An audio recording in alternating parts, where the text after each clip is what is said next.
So my journey to anti-racism, I would say, started from a young kid. I really have to credit my parents because they raised me to know that based off the color of my skin, I'm not better than anybody, nor am I inferior to anybody because of the color of my skin. So I was raised, to treat everyone fairly, to treat everyone equally, even though I knew as I got older that racism existed, and that people that look like me, tend to experience that more so.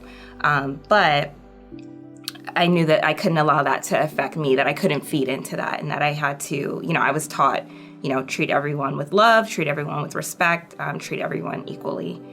So I would say that that's really, learning that at a young age is really what started, I guess, what you would say, my journey towards anti-racism, because as I went through life and maybe saw other people that thought that they were maybe superior than others because their skin was lighter, I knew that that wasn't correct. And I can, like I said, I credit that to my parents and how they raised me and how they taught me. And that's something that I've taken with me through life.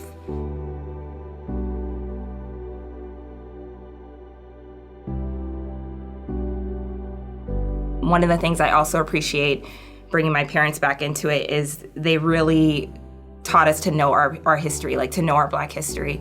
And so I remember being a kid and watching this series called Roots. And that was a lot for me to take in, being a young person and not knowing what my ancestors went through, and actually being able to see that played out in that series, learning about the slave trade, learning about how Black people were treated, how, all the terrible, cruel things that they went through. And so that kind of sparked a lot of conversations for me as a young person. Like, I had a lot of questions, I had a lot of feelings of sadness, anger, and not really understanding, like, okay, why did they do this? They did this because, okay, they felt they were inferior because their skin was lighter, and just being very, like, confused. And knowing your history is so important, right? Like, knowing where you came from, knowing what your ancestors went through. Like I said, dealing with those emotions, managing, okay, because the initial thing is, like, sometimes when you hear certain things that happen and you take it personal, it's like, wow, this happened to, like, my great-grandmother.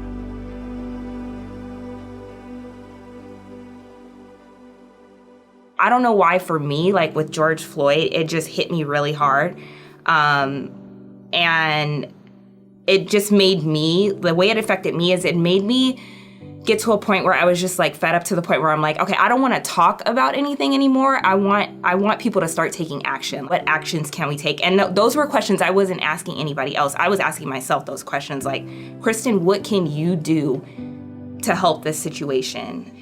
And I got involved in a way I've never gotten involved. I've never gone out and protested before. And I went out, and I was a little scared because I was by myself and I didn't have really anybody to go with. But I got out there, and I just wanted my voice to be heard. But I didn't want it to stop there. Like, the protests are great, right? But, like, what can we do on a deeper level? How can we bring about police reform? For once in my life, I actually said, okay, let me sit down and read through these propositions. Let me see who's working on the city council, who's controlling what kind of police are working in our city, and, like, taking that time to really get involved and to really educate myself and see how I can bring about change on a greater level. Protesting's great, that was a great start, but, like, and it's an ongoing process with me of, like, me challenging myself and saying, like, okay, what things can I do? How can I bring about, like, positive change?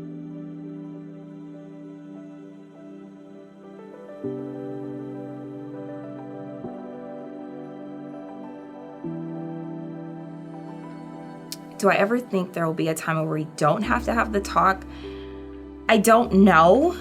I hope that we can get to a place like that where we don't, or maybe we don't have to talk about it to the extent that we do now. I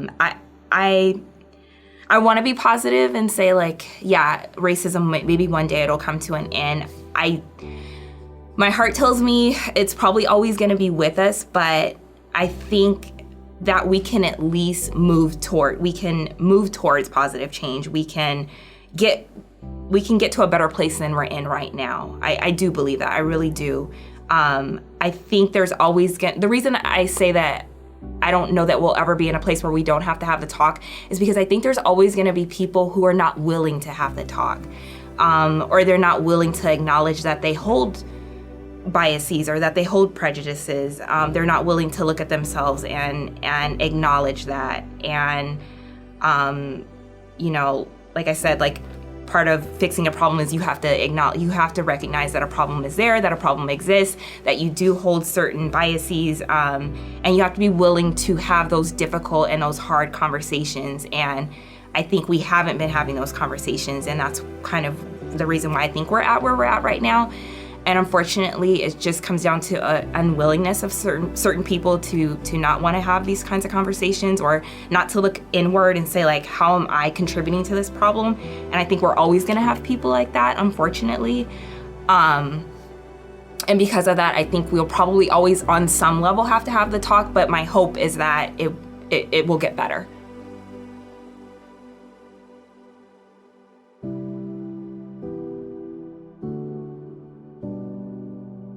I think, again, it just goes back to being able to have those conversations, have those difficult conversations that, and it's something I have to challenge myself with too, because I do struggle with sometimes, I don't want conflict. I just, sometimes it's easier, right, to just be quiet and say, you know what, I don't need to teach this person. They don't know, they don't realize how this came off as a racist experience. It's not my job to teach them. Sometimes it's emotionally draining to have these conversations. You just don't feel like it. It's easy to be quiet. And I think about being in the workplace, sometimes you don't want to stir up conflict and things like that. So I think one thing, we can all do it as well as myself is just kind of challenge ourselves to have those difficult conversations.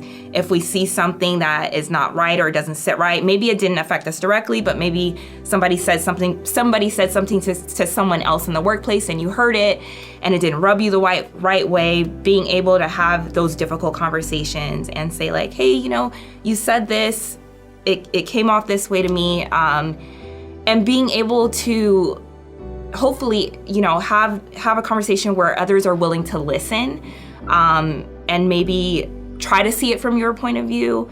I think that's something we can all challenge ourselves to do, is just kind of, like I said, have those uncomfortable, not so fun, but conversations that need to be had, because I think when we're silent and we don't say anything, we don't realize how that's really feeding the issue, and making it worse in a sense. So I know for me, that's something that I can definitely continue to challenge myself to do.